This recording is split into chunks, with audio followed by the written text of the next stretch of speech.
Hello, everyone. Good afternoon, and welcome to the Speech Language Pathology and Audiology and Hearing Aid Dispensers Board meeting. We will begin our meeting. It's November 30th, 2023 at 1:05 p.m. And the board is in Sacramento at the Department of Consumer Affairs office. And we would like to take roll. Charisse, can you please do the roll call? Absolutely.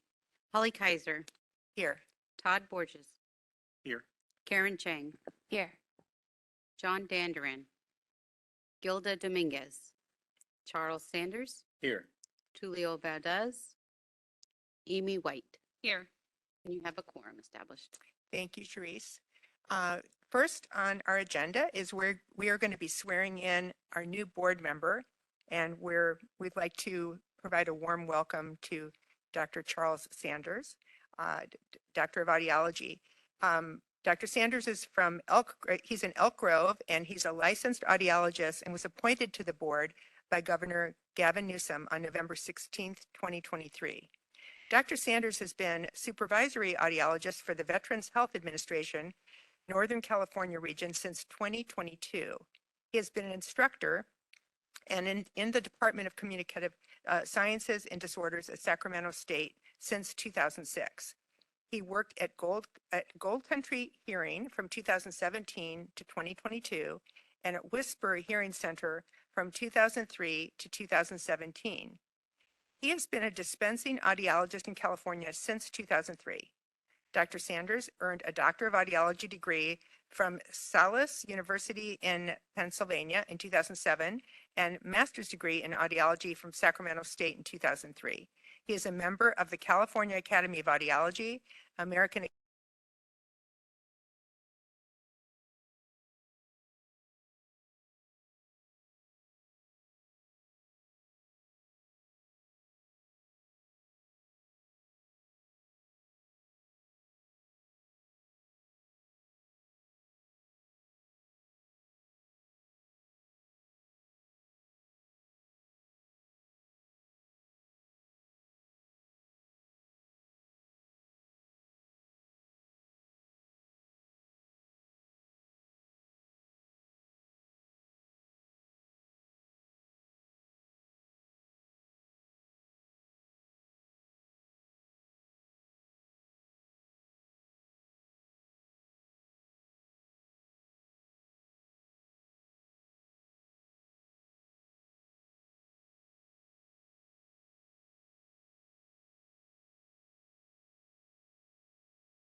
My apologies, but we do not have any sound for the meeting from the hearing room.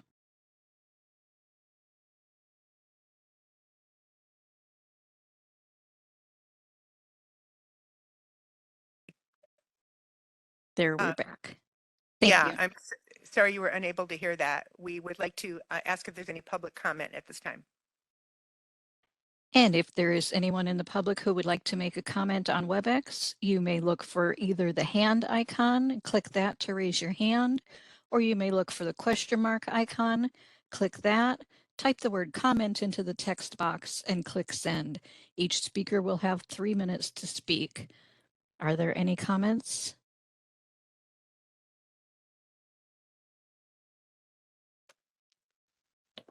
All right, I do not see any comments. Shall I close the public comment feature? Yes, please. Thank you. Thank you. Seeing that there are no comments, we will go ahead and we will be going into recess. The next meeting will be the Audiology Practice Committee meeting.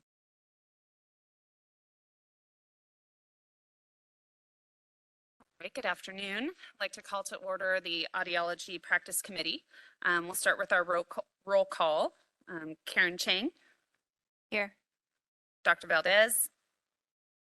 Dr. Sanders. Here. Great. We're good to go. So first, we'd like to start with public comment for items that are not on the agenda.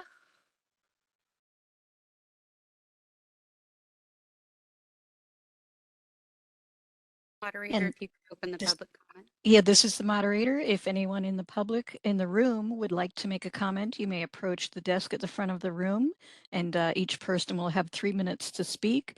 And if you are attending via WebEx and you'd like to make a comment for any item that's not on the agenda, you can look for the question mark icon, click that and type the word comment, or you can look for the hand icon, click that to raise your hand. Each speaker again will have 3 minutes with a 30-second warning. And I see that we do not have public members in the room, so I do not see any requests for comment from WebEx attendees. Shall I close the public comment feature? Yes, please. Thank you. All right, we'll move to item number 3 on the agenda. That's discussion and possible action to amend regulations regarding general application requirements and speech language pathology and audiology aid requirements as stated in Title 16, California Code of Regulations, sections 1399.151.2, 1399.151.3, 1399.151.4, 1399.154 through 1399.154.12 and 1399.157. I believe Maria is going to present the information. Thank you, Dr. Y. Maria, Legislation Regulation Analyst. The committee directed board staff to work with DCA Regulations Council to draft regulatory language to clarify the scope of practice and supervision for audiology aids, as well as implement statutory changes for aids as a result of the board sunset bill. The statutory changes creates the new renewal requirement for aids. And as for the renewal will be a biannual, so every 2 years, and would require the supervisors to update the board on the duties of the aides and their training program as well. In the board memo, you'll see a summary of changes made to the regulations according to what was discussed at the last audiology practice committee. We do have questions, issues for considerations, which is regarding the industrial aid. The audiology practice committee wanted more information on the hearing conservations program. So we do have that information there. And then clarifying questions for the language. So the proposed changes is in attachment A. And then attachment B has the prior draft language from 2015 that was incorporated into those proposed changes. So I can go item through item by section, or we could just go down the memo. Probably by section in this case, there's a lot. All right. So the first section to this regulations is we added a couple sections to start codifying our application process. So you'll notice that there's a section for expedited licensure registration process. There's also a section for disclosure of discipline and conviction. And then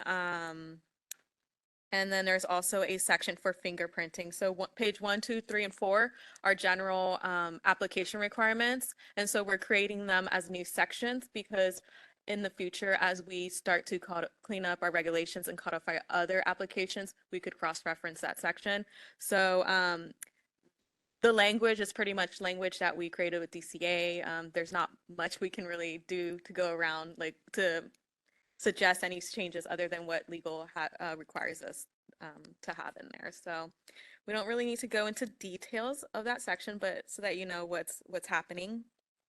On page 5 of 16, there are changes to the definitions. They're mostly including just the dispensing audiologist, so since we do have the 2 license type. In here, we do have that definition of industrial audiology aid. So that is an area that the committee can consider amending. since there was discussion about what that definition should look like. And so on in the memo, there is a background information on that I can share about. Essentially, what the committee can do is that they can align the industrial aid to the requirements of technician under the Department of Industrial Relations Hearing Conservation Program. The DIR requires that the employers administer this program whenever when there's ever an exposure that exceeds a certain level. And so audiometric tests performed under this program can be conducted by a licensed or certified audiologist, otolaryngologist, and other physician, or by technicians who are certified by the Council of Accreditation in Occupation Hearing Conservation, or who has satisfactorily demonstrated competency in administrating these examinations, audiograms, and properly using, maintaining, and checking the audio meters. The DRR do require that the technicians who perform these must be responsible, must be under the supervision of an audiologist, otolaryngologist, or a physician. And these technicians are permitted to compare each annual audiogram with the baseline audiogram to determine if the audiogram is valid and if standards threshold shift as defined by the DIR's regulations. It could be that the committee can consider redefining what we currently have for 1399.14D to make it either acknowledging this group category or incorporating some language used here. So that is there for discussion by the committee.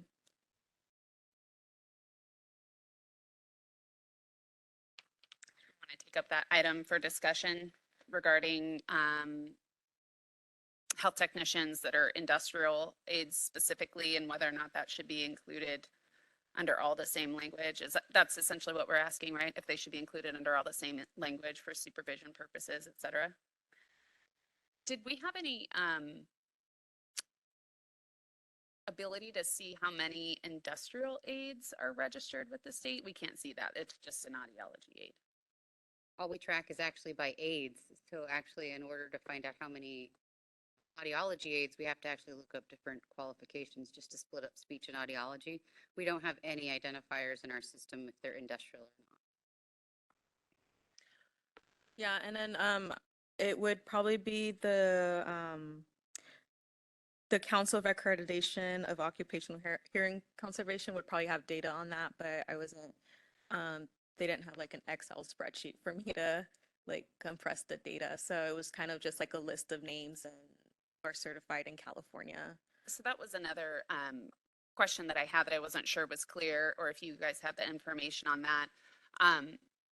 Is an industrial aid required to have KOC certification to be an industrial aid to be used by these companies? No, they can, as in the regulations, it says they can be certified or have satisfactorily demonstrated competency. So that's would be like our licensed, our registered aides.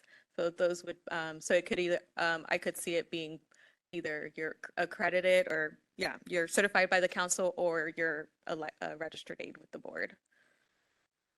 I mean, Dr. Sanders can weigh in here too. My understanding with KOC is, you know, it's a separate certification program. There's testing involved, there's educational requirements involved, and there's recertification requirements involved every couple of years, is my understanding.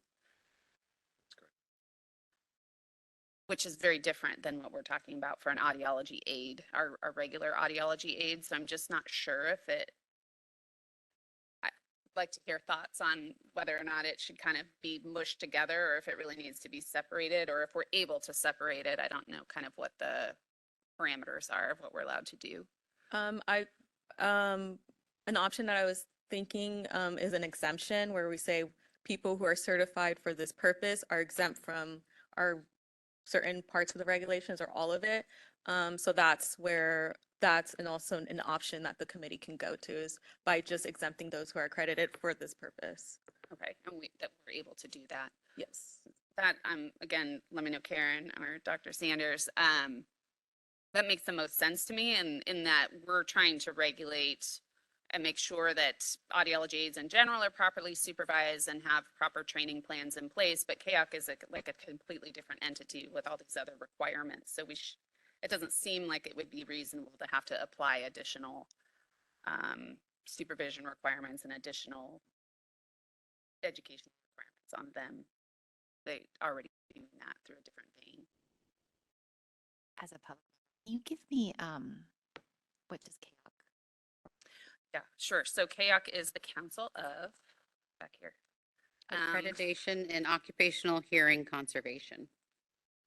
So KAOC training is meant for usually aides who work in industrial settings who, so if we're in a manufacturing facility and we're exposed to a lot of loud noise as employees, then OSHA requires we have our hearing monitored. And so these aides generally do that hearing screenings to monitor to see if there's been any change in hearing. The KAOC training also trains aides on how to do ear mold impressions so that they can create hearing protection, so earplugs and things like that to be used in those facilities. So it's a pretty involved training. The training is usually, I think, always by an audiologist, a KAOC certified audiologist doing the trainings. And most of them are through Department of Defense uses a lot of these KAOC technicians. That's how they monitor the soldiers a lot. So it's really common in DOD, and I think that's where most of it is.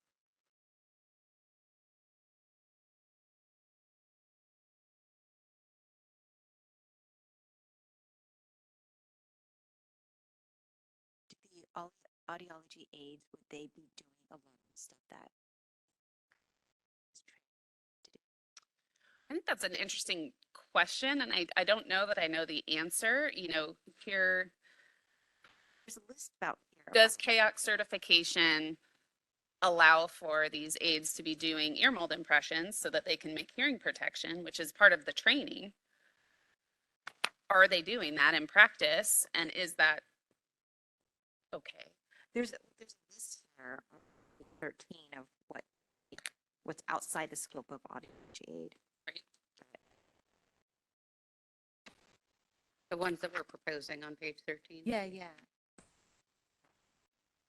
I think it's that the audiology aides that we register are often not doing the same work that these industrial audiology aides are doing. So they are pretty separate. Are the industrial audiology aides, do they go through? Most of the time, we're getting them for supervisors in their office, like they're working at a location under at their hearing aid office or something like that. So most are actually, it's my audiology aid at my private practice, and that's what I use. Right, and they're not necessarily KAOC certified. They often aren't because the KAOC is really specific to that noise monitoring process. And I would figure those are large entities that are doing that. Couldn't think of a lot of practices that would have that kind of specialty in there also. So why would we, or we don't? I don't see the Department of Meaning that it might be worth updating our definition of an industrial audiology aid to match more of the Department of Industrial Relations or Yeah, so I would suggest that maybe industrial audiology aid means a technician who's certified by KAOC. so kind of circling back to DIR because they're the ones who are taking care of most of this and certifying this, and just specifying that, you know, these regulations aren't particular to them. They have their other set. that one sentence. Yeah, I think so. And that would just be added to the definitions to make it a little clearer. Because I think it's always been innocuous and not something we really touch on.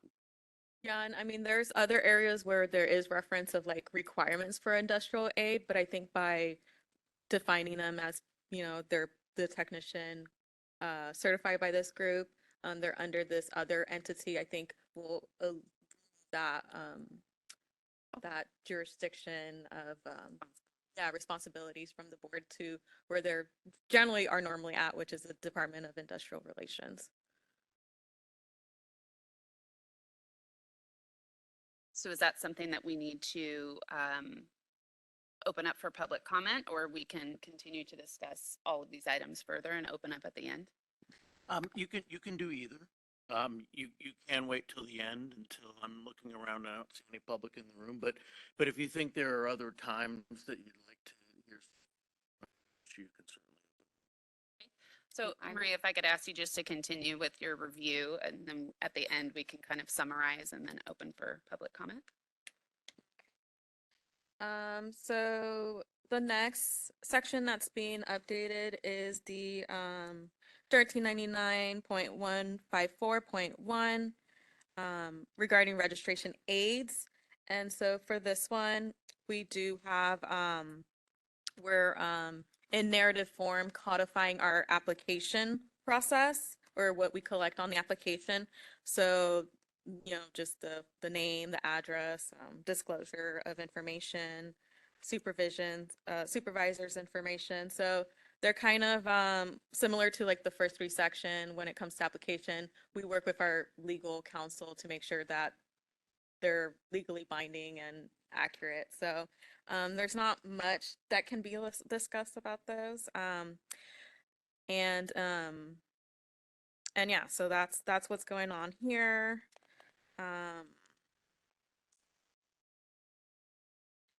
And then in 1399.154.2, we are separating the SLP audiology from SLP.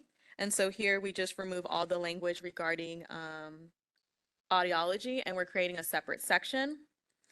1399.154.3 is the maximum numbers of aids. Instead of creating a section, I just split the two practices into different, their own subsections. And so currently we have for aides that a supervisor shall not supervise more than 3 aides, and they're authorized more than 3 aides if in the discretion of the supervisor. This is an area of discussion the committee might want to consider about the number of supervision, since the board has recently proposed changes to like SLIPA and full-time and part-time. So that is an area for review. Would you please remind us what the changes were for SLIPA supervision and trainees? And I know we've been working on all of that. So for SLIPAs, they define their for supervision, they defined it for numbers of support personnel. So support personnel is SLIPAs and SLP aides. And then they have no more than 3 full-time equivalent, or 3 full-time equivalent, no more than 6. So they can have 6 part-times or 3 full-time or a combination. For audiology aid, the only thing we were thinking was maybe considering hearing aid dispensers trainee and temporary license. It could be that, dispensing audiologists, they can have probably a combination. So is that something that should be considered in the language of like creating the maximum and Essentially defining what the support personnel are for dispensing audiologists.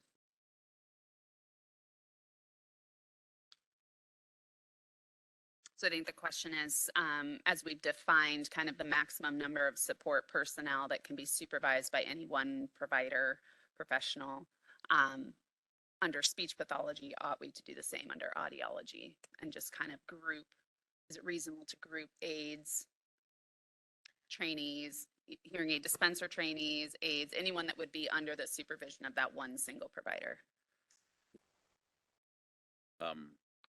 Full-time equivalent, is that just no, full-time equivalent would be like if you have two part-times, they're one full-time or So you one. still need a definition of.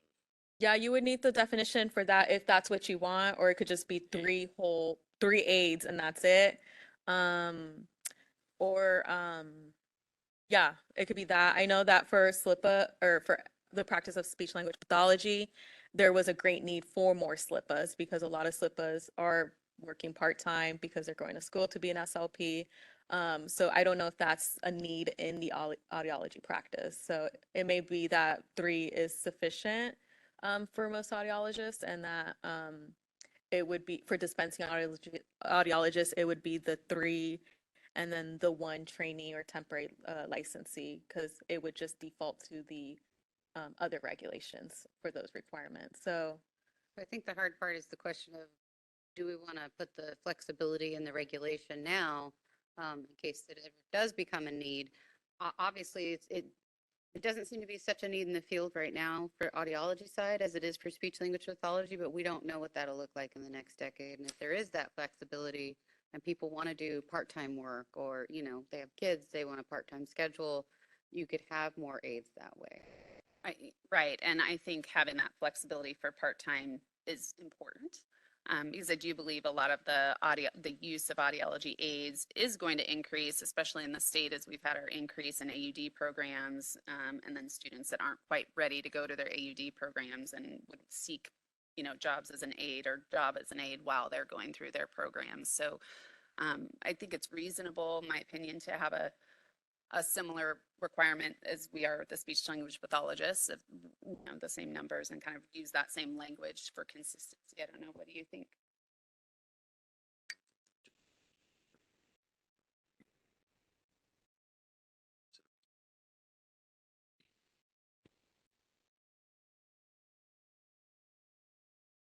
Supervising is supervising.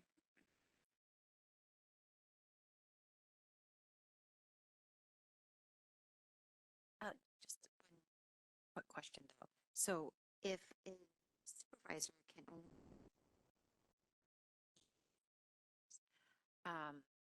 they also in addition have the dispenser. Currently could have 3 aides, and then they could have a hearing aid trainee. So One. that's four. They could have 4 right now. Okay. I And don't then- know anybody that does, personally, but it is currently at 4. Okay. So there's that consideration, although I don't know that expanding it much helps, because if their hearing aid trainee does not pass their examinations, they have to go to 100% supervision. Oh. So that's kind of that one center right there. But to clarify, are we suggesting we have all support all of those types of trainees, aides, everyone that needs supervision as part of that 3 or 6 count? Is that what we're asking? That's the other question too, yes. That's Does the actually what I'm HT add to asking. the support personnel? Are they included in it, or are they separate? That's actually what I'm asking. Yeah. Well, if you guys aren't using, and not that many people are using 4 total, I don't think. But future, can put it in there, flexibility, so we don't have to. Matter of capacity. So if you did have 4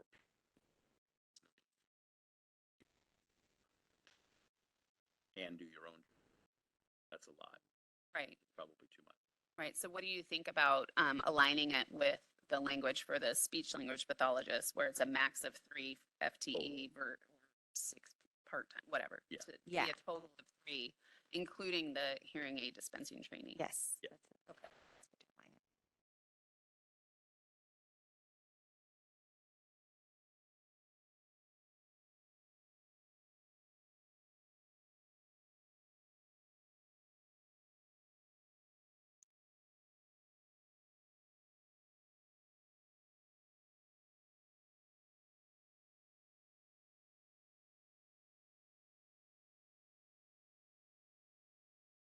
If there aren't any more questions on this section, we can move on to the next one, which is 1399.154.4. Again, we're splitting out, since we're splitting the practice, we are making this one just training of SLP aides, and then there's a different section being created for the training of audiology aids. Did the section for audiology aids has it been created yet? Yeah, we'll get to it. Oh, okay. Yeah, I'm just going down through the sections. So we're on page 9 of 16. Oh, there it is. I There's see it. that 1399.154.5 notice of termination. We're just codifying the form. So that's all the information that we collect on the form. The next section is 1399.154.6. Just cleaning up the language for the purpose of going through the process, the regulatory process. 1399.154.7. We made some, we updated, the codes were updated. So the statutory laws that are being referenced, we did update those. And then we also are recommending that the also includes fieldwork experience required for a SLIPA license to not be included. Actually, that's for the next committee. But again, in the process of when we're making regulations and changing regulations, we're also cleaning it up. So we are doing this package as not just only the audiology aid, but also this SLP aid, because we are making those changes, and the public has the ability to comment on those. So that's why you see so much, like a lot of the SLP, because it's going to be part of the packet. So the next few sections are the new sections specifically for audiology aid. So 13.145.8 is the list of responsibilities of an audiology aid supervisor. And this is just, a lot of these were pulled from that text from 2015, which is attachment B, that we've put it in here. 1399.154.9 is the supervision of audiology aid. And then we also have the training, which is 1399.154.10, which is page 12 of 16. Page 13 of 16 is the activities that are outside of the scope. We've listed that. I think there was a lot of acronyms in there, so I put what the words are to the acronym. If we can get some verification from the audiologist that those are what they are. Yeah, the VNG, the ENG, and the AD. And then to implement the statutory changes, we do have a section for registration renewals. These are information we'll be collecting on the form that we will create. We also have an effective date. So we are recommending a full year after the regulations is in place to create the form, get it tested, and because to get the form created, and then getting it implemented and having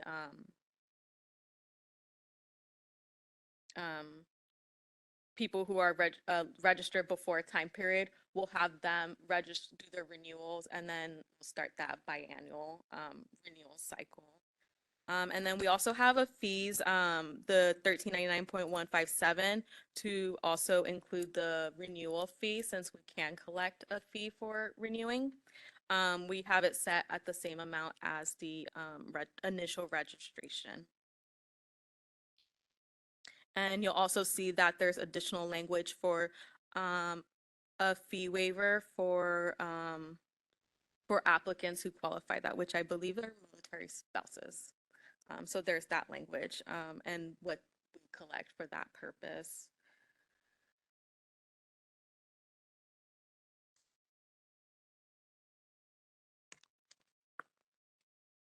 So would you like to go back to the discussion questions on page 3? Yeah, we could do that. I think there's only a couple more questions I have. Let's see, we're going to be looking at page.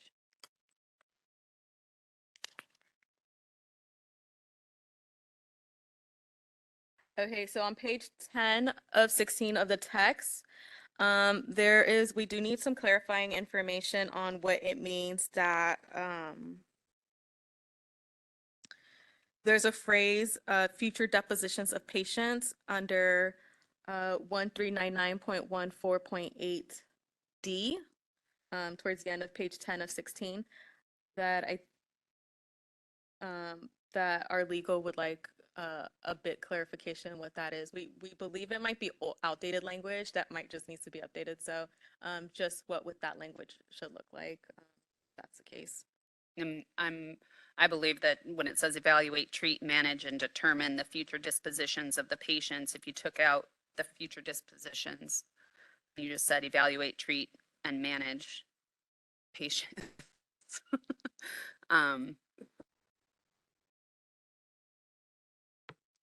I don't know that future dispositions is meaningful language. We weren't sure if it was like a discharge from a treatment plan or something along those lines. Because sometimes in the speech side, it'll say, you know, like I think it's about discharging or determining when to stop treatment and those kind of questions. So I think we had an idea of what it was intended to be, but not quite. Yeah, I don't think that's part of it. Evaluation, treatment, management, right, the determination of the dispositions, treatment in the future. A lot of times audiology treatment doesn't end. Right. Are you saying it doesn't end? It- It doesn't no. end, not end. Based on your mortality. Oh, Continue your maybe that's why they have it.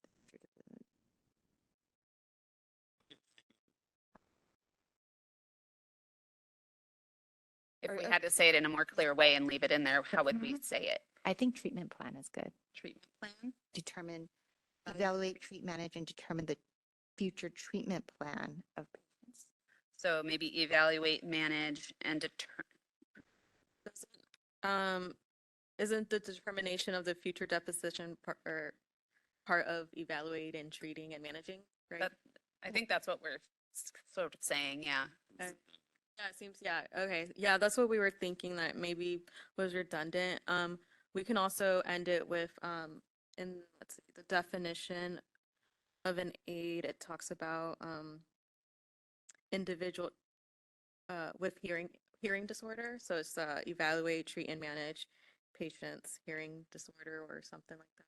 I don't know, is that necessary? I mean, you could say determine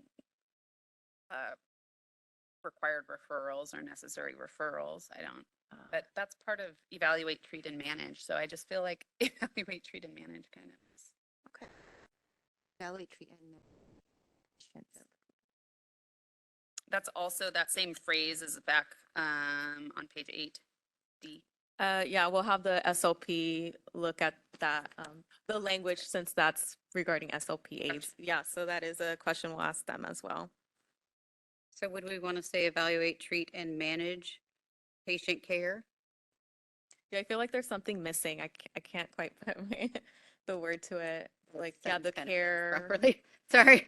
So you're evaluating, treating, and managing patient care or patient. Treating patient care. That's true.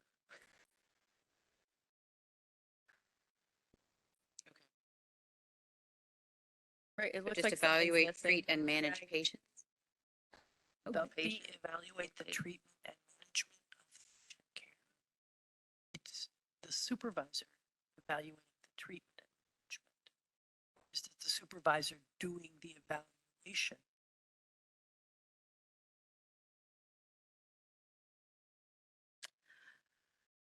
The aid is not evaluating or treating, right? Because they're just assisting in tasks. They're not doing the evaluation or the treatment. The supervisor is doing the evaluation and treatment and management of the patient. Right? So then the supervisor treat and manage all patient care. Yes. That's a good one.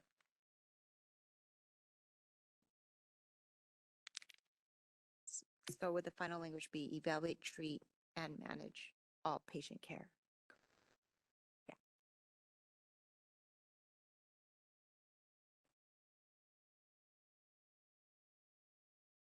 That makes me feel better about the sentence. As long as you feel better.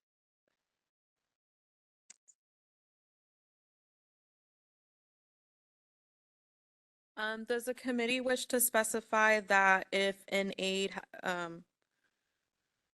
has more than one supervisor, that supervisor should also register the aide using the same form? I don't know how common it is to have multiple or aides with multiple supervisors. It is currently somewhat common and it will be at different locations. And so they'll have one supervisor registered to them and then another one. So they'll have two aid registrations at the same time. So that way it's really clear you're always registered to that supervisor. I think there should. I think they should register to both.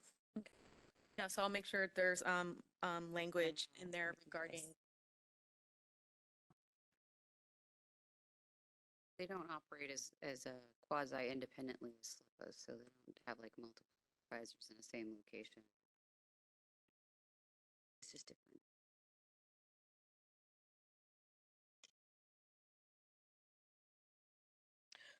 So the committee might want to consider some requirements that we require for RP supervision and SLPA supervision for aides.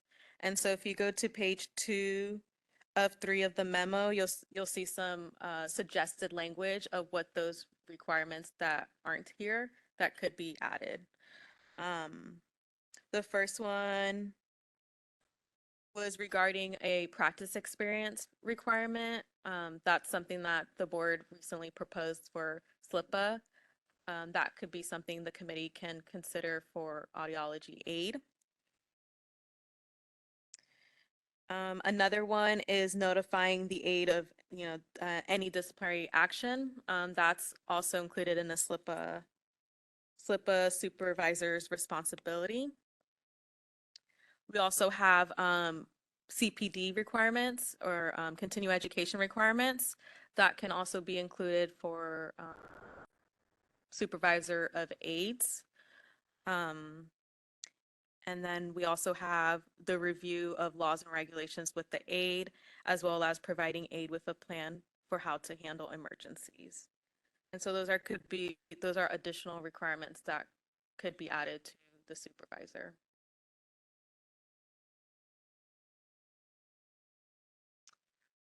And that supervision CPD, the continuing professional development, we required that also in the hearing aid dispenser trainees supervisors, correct? Yes, there's proposed changes to require that hearing aid dispensers. So this would just be consistently making it across the board.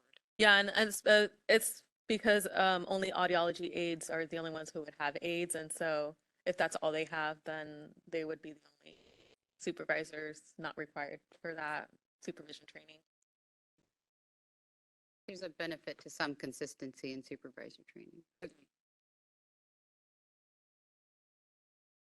The one question I'd had, and it's where the audiology side differs, I think, each side. So we had introduced the 3,120 hours of experience because a speech language pathologist, a good majority or a good portion of them work in schools. So the whole 2 years, there's always the summer gap, right? So I wasn't sure if that's still useful on the audiology side or if it's worth putting in there just in case we have part-time audiologists. So I just thought I'd reference that one just to make sure we still think it's applicable to both sides. There are educational audiologists that follow the same schedule as school speech language pathologists. Does the committee wish to require practice experience for audiology aid supervisors? Yes.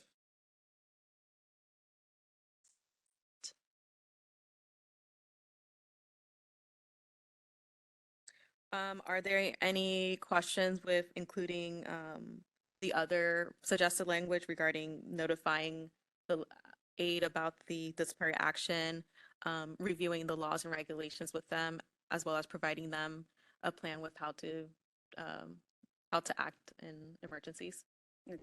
That's all relevant. It should be there, yeah.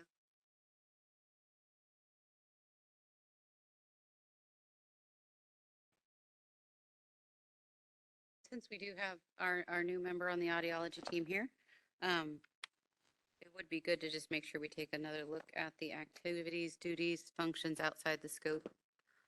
Just kind of take a good look at that, and then also make sure we got our acronyms.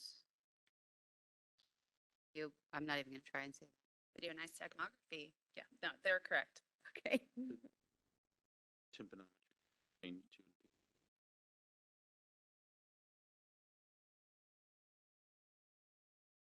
That would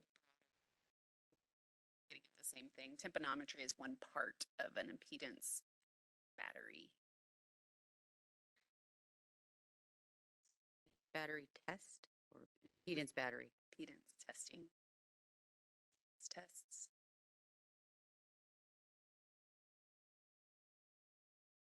And just to clarify, and maybe Dr. Sanders or Karen too, just reading A, you know, says conduct diagnostic evaluations, i.e. all the examples of the testing. In looking at that, would we assume then that preparing a patient for those activities is okay as long as they aren't conducting the activity? That's how I would have staff interpret it if this was the regulation, is that they can't conduct it, but they can prepare the patient.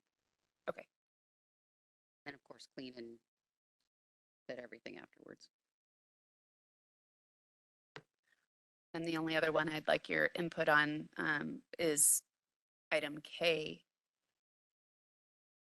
Independently adjust hearing aids or cochlear implant settings. How do you read that in terms of what an aid would be allowed to do with a hearing aid or a cochlear implant? I would interpret it as a gain change. It's replaced. Okay, so Same thing. I would interpret it as like a change, in the volume. right?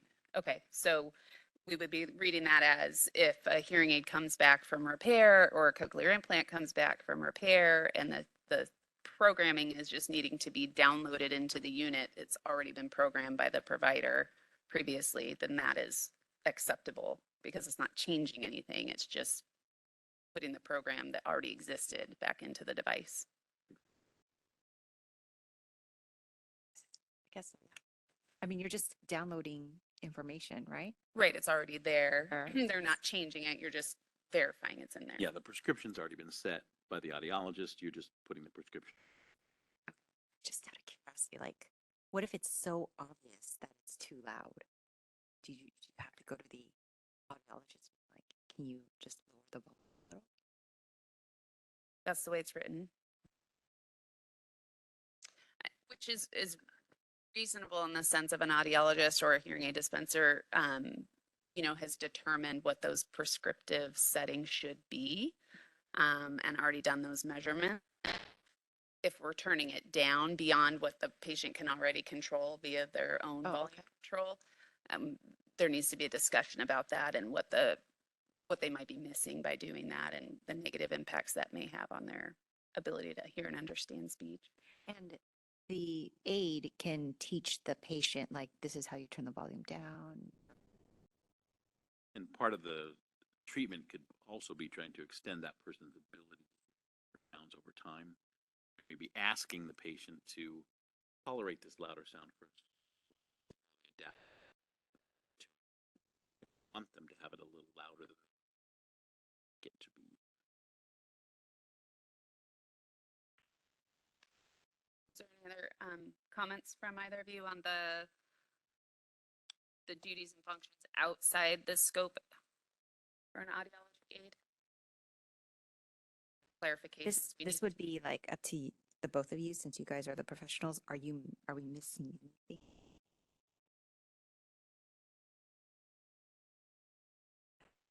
Could be outside the scope, but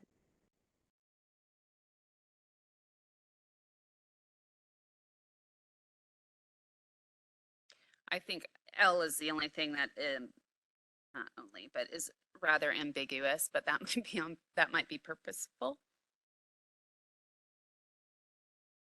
I think usually we want to have some amount of space for what technology comes in the next 10 years. Even though it seems we want to have more and more devices that can help us do things, including I've heard clear out some of the cerumen in your ear with some sort of.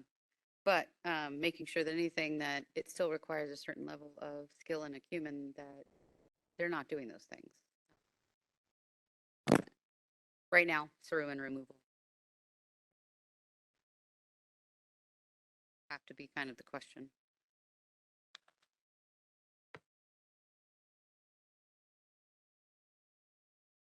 Any other comments about those items? I do have two more questions for two different sections that I just want to revisit before it's up here.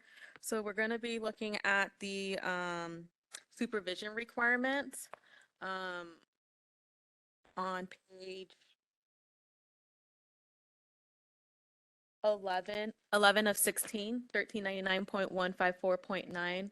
I know there was extensive discussion on the level and amount of supervision, so this is what this section is. There is a reference to industrial audiology that we could probably remove, but I just want to make sure, is there a need to define indirect supervision for audiology aid, or what we should do with, in particularly subsection C, the paragraphs that follow? I think having all the different types of supervision, immediate, direct, indirect, defined is great, and we should definitely include that.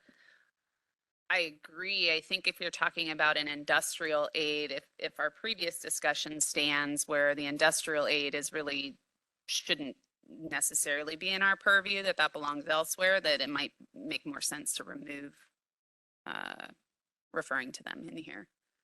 It makes it confusing too. Okay, so I do want to note that we don't specify a supervision amount when it comes to indirect.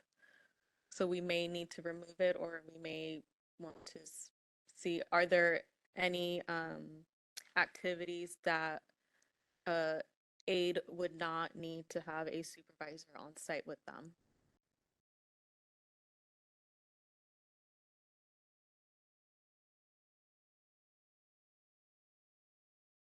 Do we consider that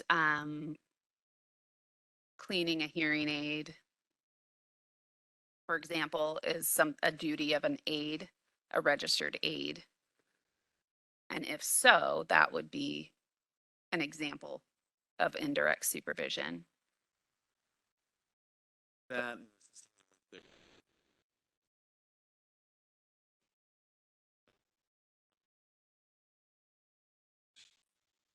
Potentially what, like cleaning instruments? Cleaning devices. prepping?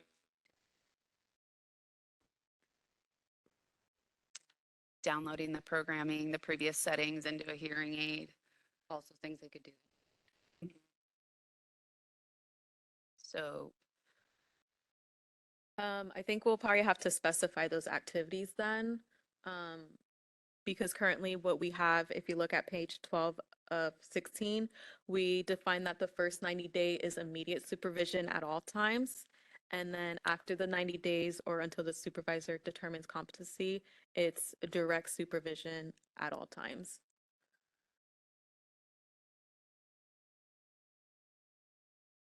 So this is where my questions pop up about getting into the weeds, because if we don't have a list of what an aid can do, we do have a list of what they cannot do.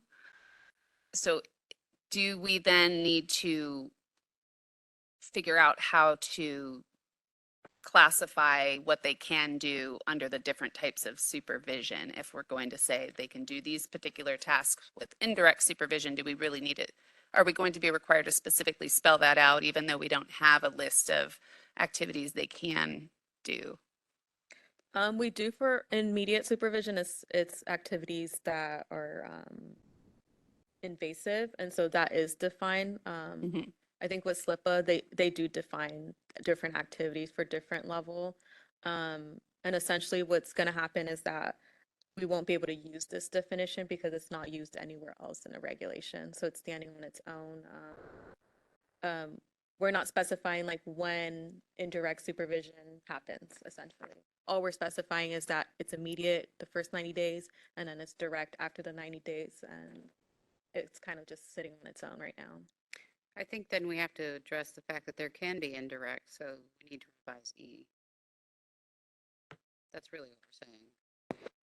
Oh, that's only direct when they're providing direct client care. But indirect client care is something we would consider the downloading the programming. Yeah, and the cleaning. And the cleaning. It gets muddy, right? Because pairing a hearing aid to a cell phone, which you're just Bluetooth pairing just like any other device, is often a task that's done in the office and would be something that you would want your aide to be able to do When you're not there. when you're not there. Mhm. The consumer is gonna want Right. Anytime they come in the door. insist on somebody. So do we need to discuss it further, what we would be including in E to help define the things that could be done under indirect supervision, or? Yeah, we'll probably have to do like in E, maybe provide direct supervision or indirect supervision. I don't I'm have time. actually wondering if we specify what doesn't count as direct client care. And then, yeah, we'll have to do a list of like indirect client care includes this.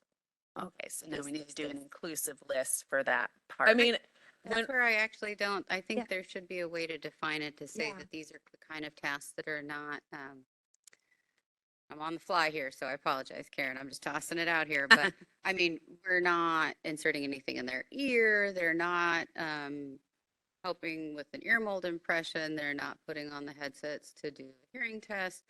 The indirect client care is tasks that are not directly affecting the patient's body, but they are affecting their ability to hear. So such as downloading and pairing. Um, I, I feel like we had this conversation last time. And I thought that, I think this is really good. The supervisor shall provide direct supervision at all times when the aide is performing direct client care. So in my mind, that is what you said, like touching the ear, blah, blah, blah. And that kind of indirectly defines indirect care. I think so. It does make a little opening in a weird spot. We'll get questions on it. Care too would be something that a competent consumer would be easily trained to do themselves. However, the majority of our consumers are competent to manage these things, and so they need assistance, and that's why they come to us, is to gain that assistance. And so the aide should be able to do something.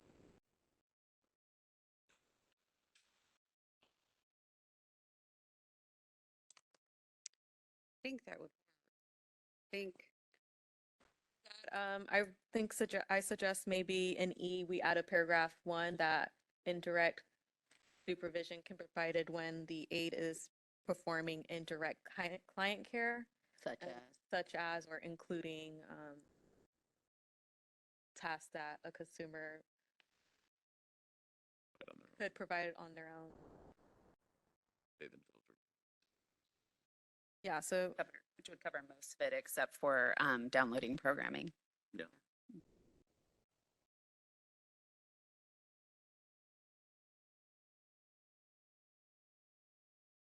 When you mentioned downloading programming, they can't do that on their own? The patient, Cannot. the software lives in the, In in the- a provider's computer. It's a particular Okay. program. Unless they have an OTC. Right.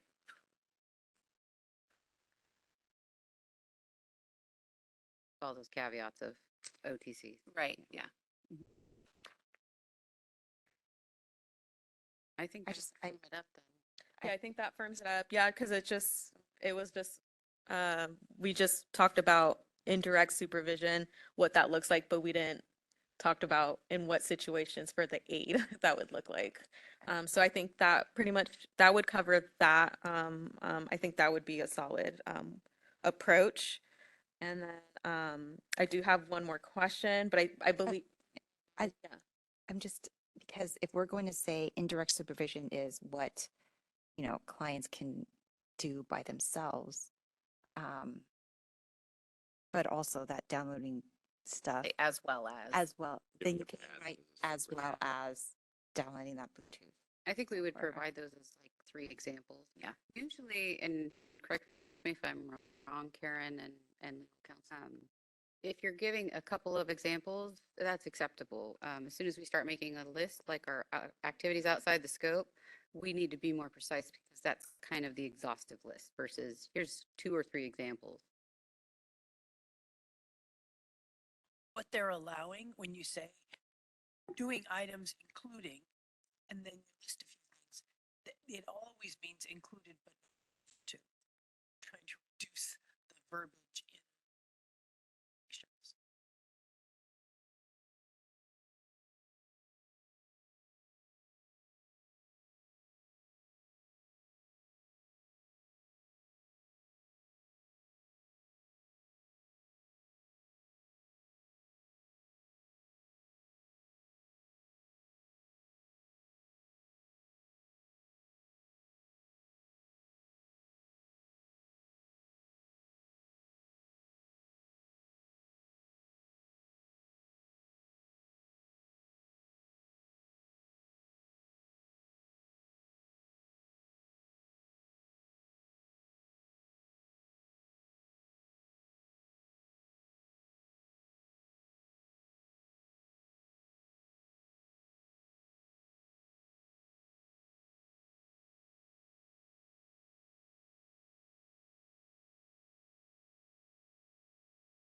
Says the WebEx moderator. Oh, now we lost hearing.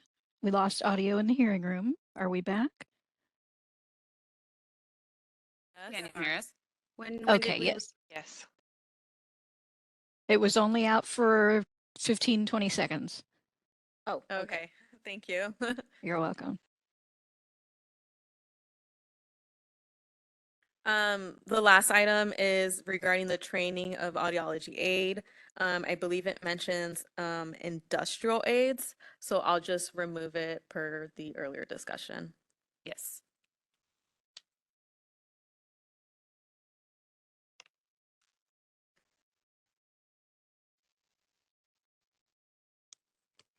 And I don't have any more questions, unless the committee has any other changes it wants to propose or look at.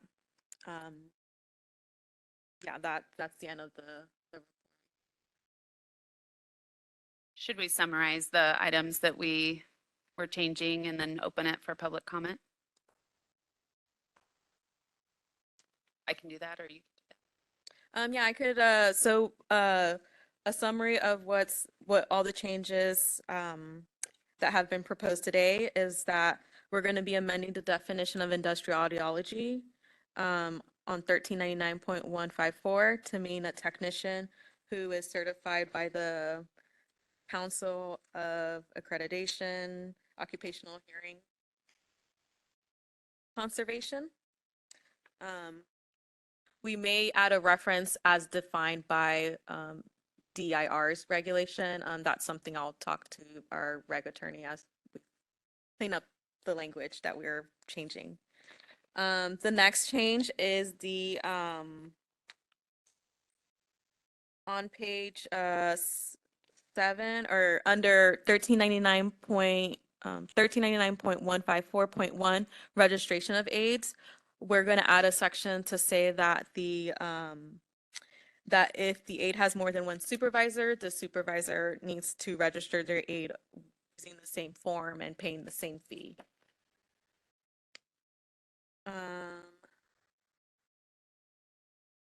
The next change is on 1399.154.3, which is page 8 of 16.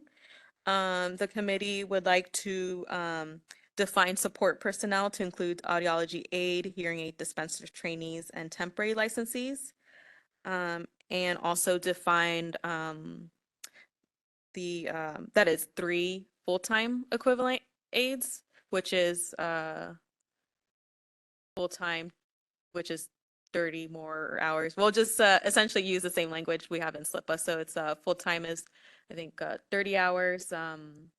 And so the language would say shall not supervise no more than 3 full-time or should not supervise 3 full-time equivalent, not to exceed 6, which is what we have for the SLIPA. I can't remember off the top of my head. But yeah, it distinguishes the 3 full-time as well as the maximum number, which is 6 at one time. The next change is on page 10 of 16, 1399.1548. We are amending subsection D. It will say evaluate, treat, and manage all patient care.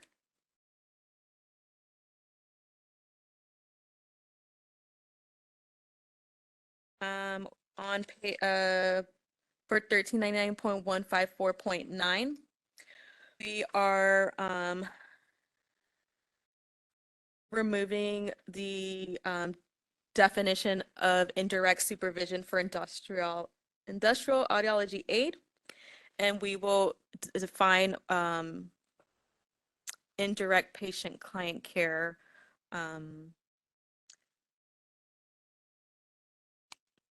It'll be on subdivision E. We'll add a paragraph saying that indirect supervision shall be provided when the aid is performing indirect client care, such as the programming or and that kind of stuff. So I'll work with legal counsel with that language.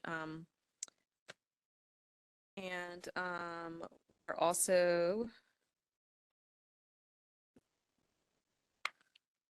we're also adding to the regulations under the supervision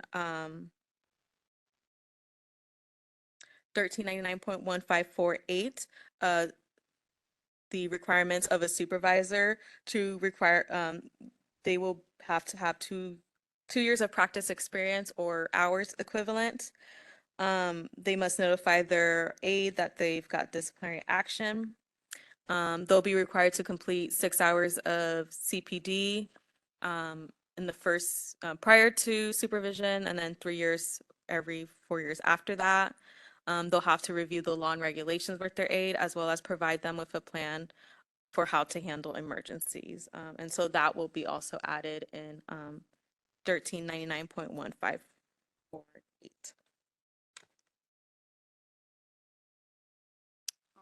Thank you. Any further discussion on those from the committee? I have a question for clarification. In my note, for some reason, and it may be that I'm not reading my handwriting, when you talked about restricting how many aides can be had, you had 3 full-time equivalent. I have here that you were saying include a hearing aid dispenser trainee. So That language hadn't been in there, is that? It is not currently in there, so we would need to define that the support personnel that we're speaking of includes a hearing aid dispensing trainee and an audiology aid. So if they have both or multiples, they could have 1 trainee and then they could also have 2, if we're talking full-time, sorry. 1 hearing aid trainee full-time and then 2 audiology aides full-time, part-time equivalents. Yeah, could you just change the word to supervisees? That supervisor can only supervise 3 people. You could actually use support personnel and define support personnel right after it. So we could. yeah, that's how we have a it for the SLIPA, is that the language will be changed so that it says that it's 3 full-time equivalent support personnel, no more than 6, and then it'll define support personnel as the aides, the trainee, temporary licensee. PE is normally included in. support Yeah, so in personnel. this situation, they can have, you'll have your 3 full-time aides, trainee, and then RP is its own regulations, and for RP it's 3. Again, I don't know that many. certain settings, but yeah. And again, that's consistent across with speech pathology. Okay. All right, I would like to ask that we open up for public comment. I don't believe there's anyone in the room for public comment. So would we please go ahead and moderator open on WebEx for us? Certainly. And if there is anyone on WebEx who would like to make a public comment on the discussion, you can look for the question mark icon, click that, type the word comment into the text box and click send, or you may raise your hand by clicking on the hand icon. Are there any comments on the discussion? There are currently none in the hearing room. Thank you so much. I do not see any requests online either. Shall I close the public comment feature? Yes, please. Thank you.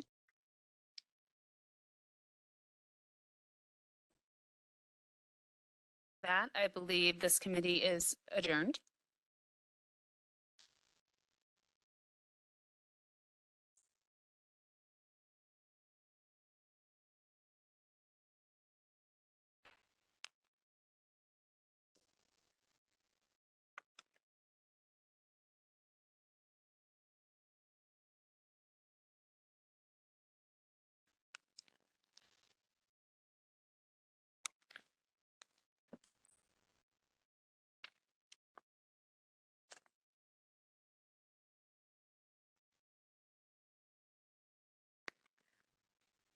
I forgot.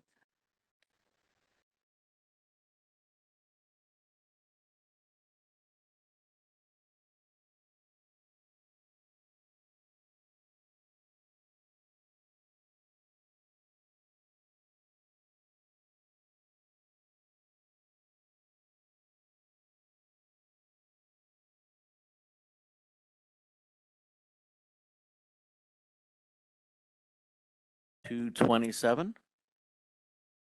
Oh, were we muted? Yeah, this is legal counsel Michael Canotes. We're going to take about a 10-minute break before we start the next committee meeting. So let's, So 2:27 you said, or you want to make it 2:30? why don't we? Yes. All right. We'll recess till 2:30 and I'll note the slide. Thank you.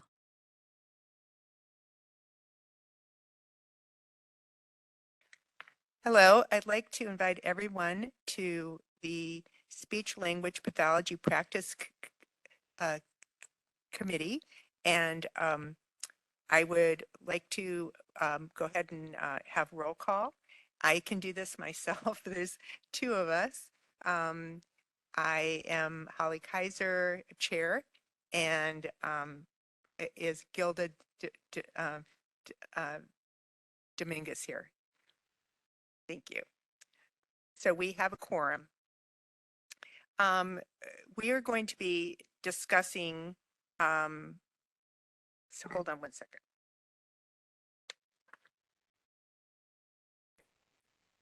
Oh,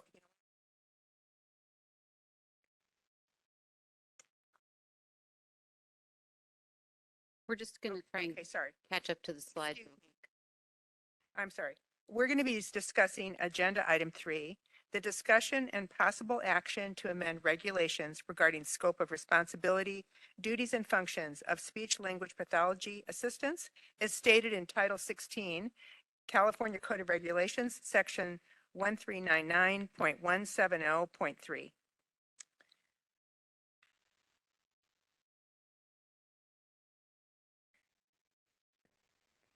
Before we discuss this agenda item, I would like to find out if there's any public comments not on the agenda.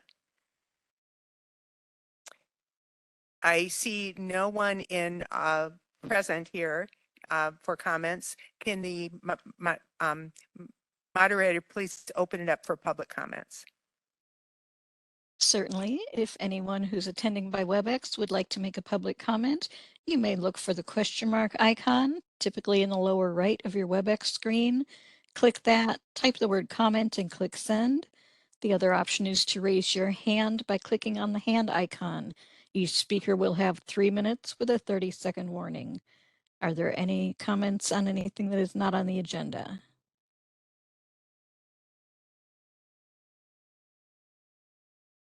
I do not see any requests for comment. Shall I close that public comment feature? All right, thank you. Now we may continue to talk about agenda item 3 and Maria Lorenzo, our legislation regulation budget analyst. Can you please present this? Thank you. The SLP committee was requested to review and discuss SLIPA's practice restriction for performing oropharyngeal swallow therapy with bolus material. Currently, SLIPAs are not permitted to perform this procedure pursuant to California Codes of Regulations 1399.170.3 because it requires a high level of clinical acumen and technical skills. Board staff researched neighboring states for their SLIPA practice restrictions, as well as we've also included ASHA's practice restrictions, which you can find in attachment A. Thank you very much. I'm going to ask Gilda if you have input on this. This is certainly more in line with your experience than mine.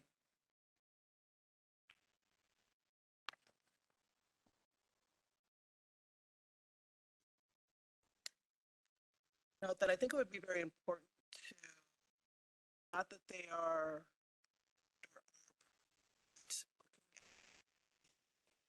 scope of practice that the assistants have, scope therapy, occupation.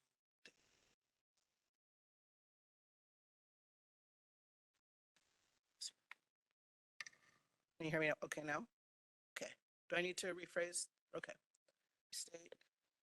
I think it's equally as important, or it would be beneficial to not just look at the neighboring state and ASHA SLPA practice restrictions, but to also look at the scope of practice for occupational therapy assistants and for the physical therapy assistants.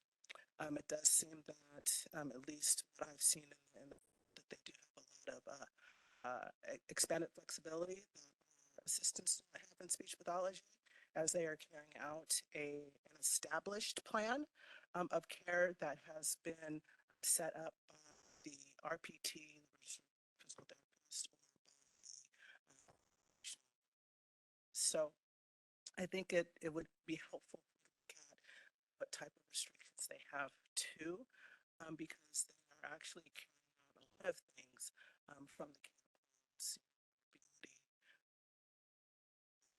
IADLs as well. For speech pathology assistants specifically, I think it would be very beneficial to expand scope to include this.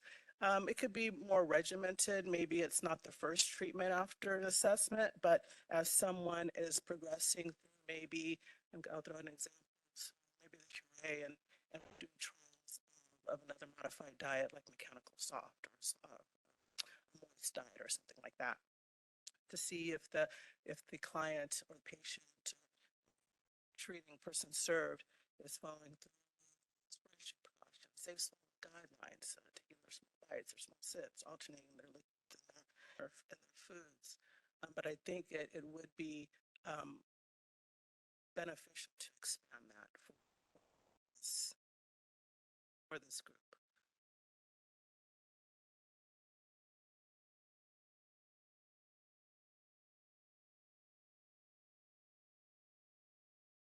Are there any comments from the public in the room? Seeing none, I'd like the moderator to open up for any public comment. Thank you. This is the moderator. If anyone would like to make a public comment, you may look for the question mark icon, click that, type the word comment into the text box and click send. The other option is to raise your hand by clicking on the hand icon. Each speaker will have 3 minutes. Are there any comments?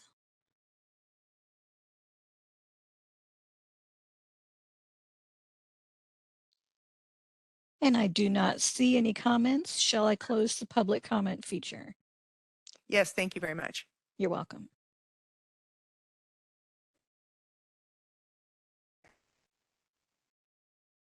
Yes, please.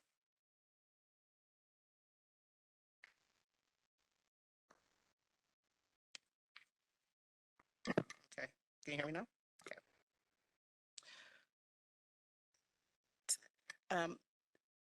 Again, intervention that includes not changing a plan of care, I think is the important piece to this. That if there is a certain diet level that is being observed during treatment, and there's cueing, again, regarding respiration precautions, safe swallow guidelines, I think that could be appropriate, right? As long as the SLP assistant has been trained, there's competencies that have been established for this. They show that they can identify when there is an adverse reaction or someone is in distress, that they stop the session and they go reach out to their supervisor or is in charge at that time wherever the site they are at. So I do think there's competencies that would need to be definitely established, just as we do for other aspects of care that we provide, speech pathologists, fees, for example. Again, carrying through but not changing anything in the care. It's important to know. So essentially, maybe looking at something that is saying it's allowed when there's established and documented competencies and maybe some sort of standardized protocols that are in place at the location. It sounds like maybe, If there's some type of adverse reaction. or yeah, those deficiency, kind of standardized protocols and emergency protocols, something along those lines. It's very clear that it's only for this in these situations and when there is not a change in the intervention that's going on. Something very narrowly crafted. So we're looking at maybe, it sounds like similar language when it comes to like the emergency backup or something like that. That's for what them it sounds fees. like. So yeah, we could definitely prepare for another discussion with a comparison of the OT and PT aides assistants. But I do have one question though, and it just came to me, and it might be just outside of this conversation. But I understand that there's certain payers that do not pay for services that assistants provide. So say this is, so that would have to be It's kind something of to look outside at, of our right? To make sure that this service is not being used to be for population that allows for an SLP assistant to actually. But this conversation, I think that there's competencies, there's a plan of action if there is a problematic situation, and that they know that they are not supposed to deviate from what has been set in that treatment plan at period of time, that frequency of duration. So it sounds like that the committee wants to propose removing it from the restrictions and maybe creating a new section or adding it to a current section, that the SLPAs can perform this procedures under with a certain level of competency, plan of actions, and then we'll draw from maybe the fees, statutory requirements for some of that language, and then tie it to like the different levels of experience, supervision required. So yeah, we could definitely prepare that for the next meeting if that's what the committee to do. And I'm curious if we would remove it from outside of the scope or put the caveat unless the or unless something is met in this other section. So you have to, it's prohibited unless you meet this other section, which has these requirements. But we can talk with our regs council about what's kind of the better construction and clearest way to do that.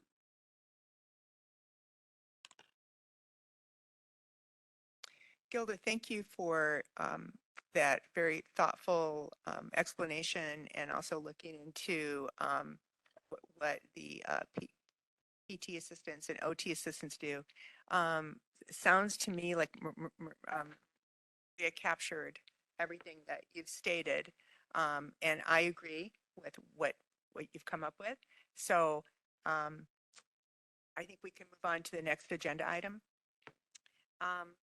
Agenda item 4 is discussion and possible action to amend regulations regarding general application requirements and speech language pathology and audiology aid requirements as stated in Title 16, California Code of Regulations, sections 1399.151.2, 1399.151.3, 1399.151.4, 1399.154 through 1399.154.12 and 1399.157. And Maria, can you please go through the points? Thank you, Ms. Kaiser. The Audiology Practice Committee has directed the staff to work with DCA Regulations Council to draft regulatory language to clarify the scope of practice and supervision for audiology aids, as well as implement some statutory changes as a result of the board's sunset.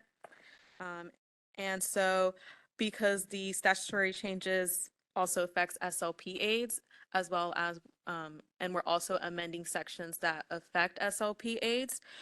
We recommend that the committee review the language to make sure, to give you the opportunity to make changes if you want or clarify anything before it moves forward to the board. Thank you. And again, the audiology committee thoroughly discussed these points, so they've done a lot of the heavy lifting for us. I see that our discussion questions are, the first one is, should we include requirements be specified for aides with multiple supervisors? If yes, consider adding a new subsection to CCR section 1399.154.1 with suggested language.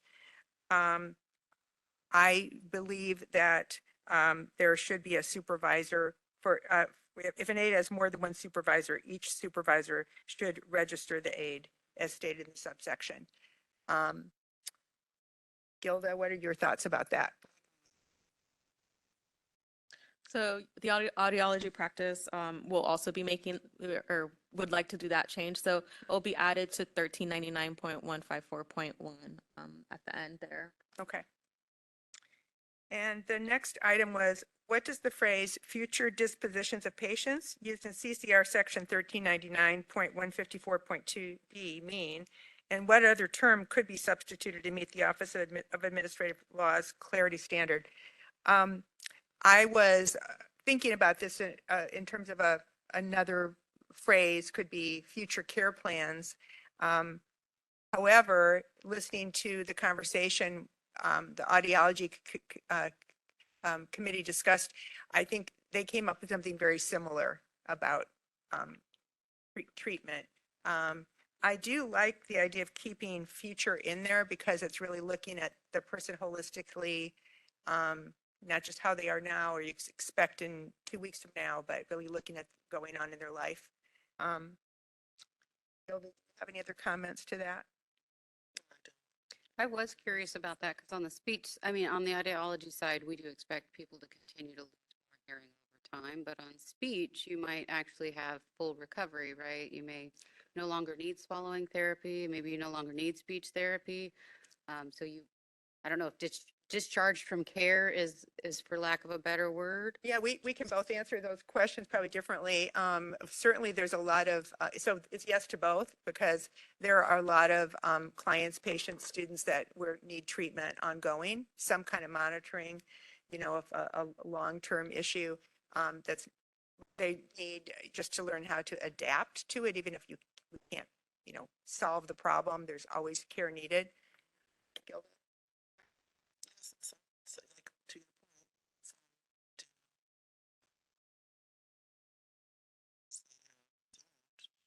so that deterrent.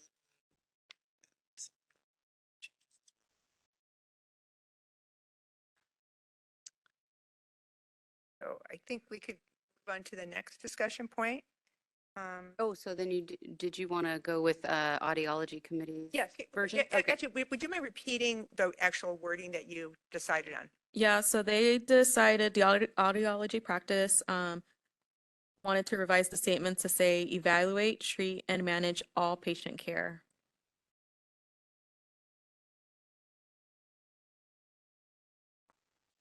I mean, it's inclusive. It's not specifically pointing out future. All in future. That was my only concern, is that I think sometimes you would be discharging a patient Right. and they no longer have treatment Right. services. I, is there a way we can incorporate future in there so that we're thinking ahead? Or there are different situations. It might be like for a student you see in school and then they're going to be in a job situation that's looking at building towards that future and what they're going to need, for example. Somewhat by definition, all is a superset. So it should include everything. Yeah. Yeah, okay, all. that's what I just want to make sure. Okay. All right, so it sounds like we're covered then in terms of meeting everybody's agreement to this. Okay, thank you. All right, so we can move on to the next agenda, next point of discussion. Okay. Should the SLP aid supervision align with supervision requirements for other license/registration types? Any of the following suggested language may be added to CCR section 1399.154.2.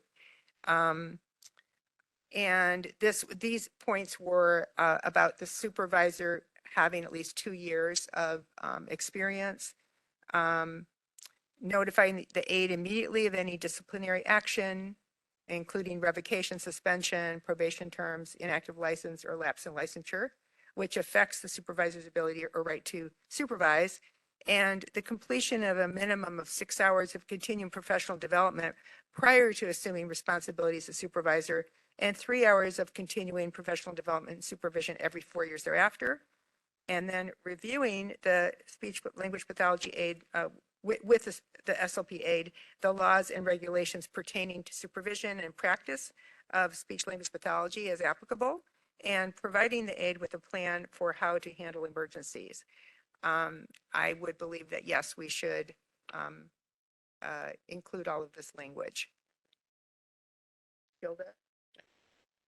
I agree. Any other comments about that?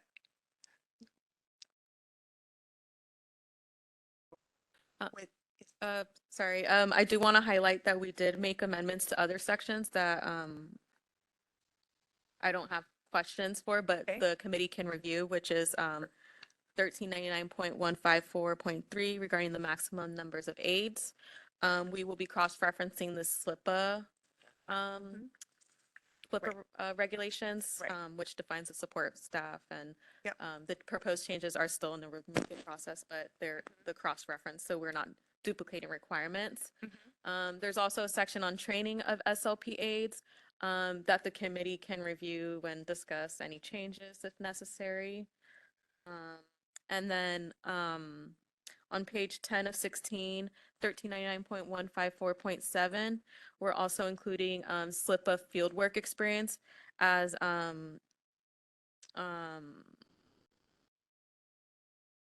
or aid experience cannot count as a SLIPA fieldwork experience. Let's go through one at a time so we can just check through them. So the first one you presented, can you give us the page number? Page 8 of 16.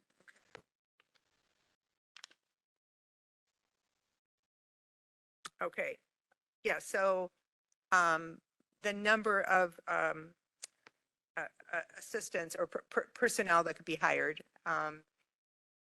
was consistent with what we had already stated before. I am fine with not changing that. I don't know about Gilda, what are your thoughts about that? Yeah, the 3 Equivalent, FTEs, yeah. no more Yeah, than so currently the regulations for aides was like the Mm-hmm. no more than 3 speech aid, which is a bit in conflict of what the proposed changes for the SLIPA supervision. So it's just do a cross-reference to that section. Okay. So that's where we have just that one Okay. sentence there to cross-reference for the purpose of clarity. All right. The next one be. Page 9 of 16 is the training of SLIPA SLP aides. it's open for discussion if the committee would like to make any changes to it.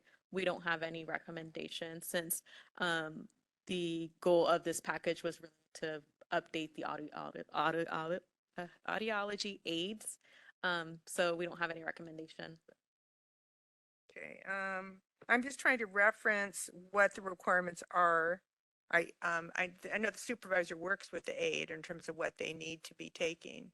So the supervisor, when it comes to training, they're supposed to give them instructions on the skills necessary to perform it, demonstrate it, also determine the level of competency. So that's, Okay, I can mean, be.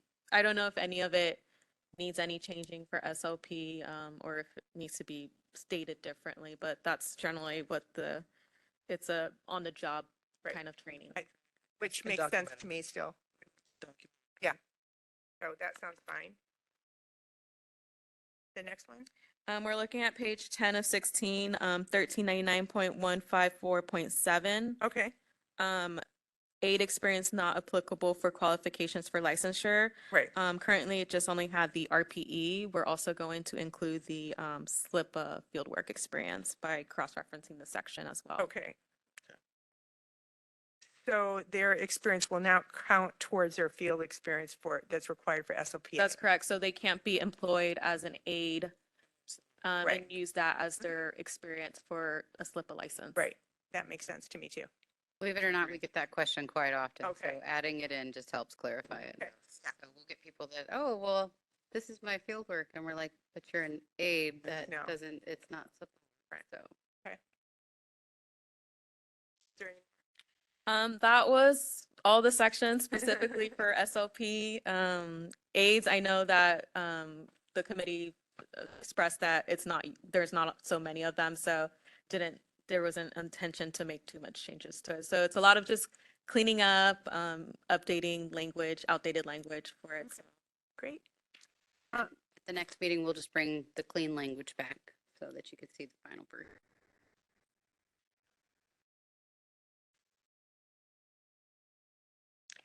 I'd like to ask for any comments for public in the room. Seeing none, can the moderator please open up for comments? Certainly. We've opened up the WebEx Q&A feature to facilitate public comment. If you'd like to make a comment, you can look for the question mark icon, type the word comment in that text box and click send, or you may also raise your hand by clicking on the hand icon. Each speaker will have 3 minutes with a 30-second warning.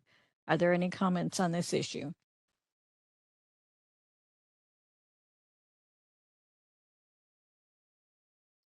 And I do not see any requests for comment. Shall I close the public comment feature? Yes, please.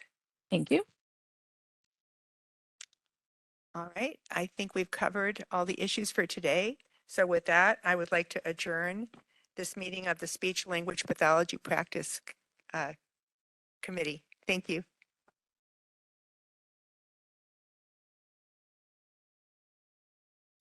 Call to order the Speech Language Pathology and Audiology and Hearing Aid Board meeting this afternoon.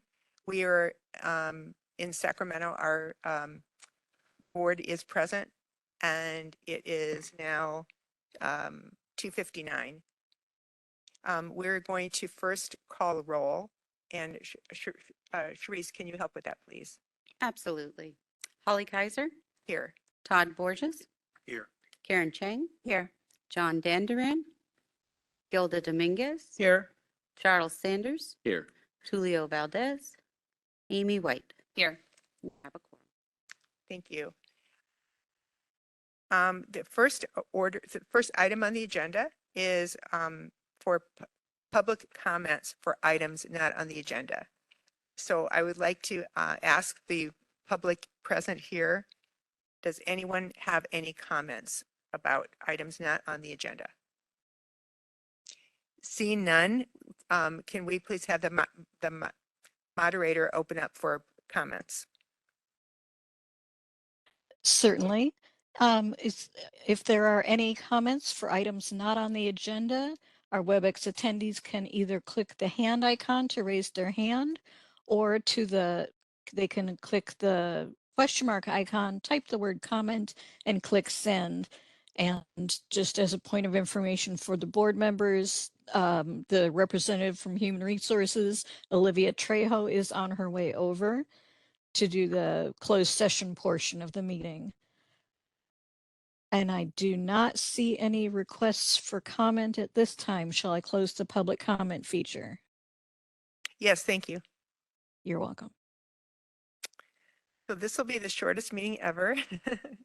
We are finished with our business for this afternoon. We will meet again tomorrow at 9 a.m. And with that, I would like to close this meeting of the Speech Language Pathology and Audiology and Hearing Aid Dispensers Board. Thank you. Michael Connotes, legal counsel.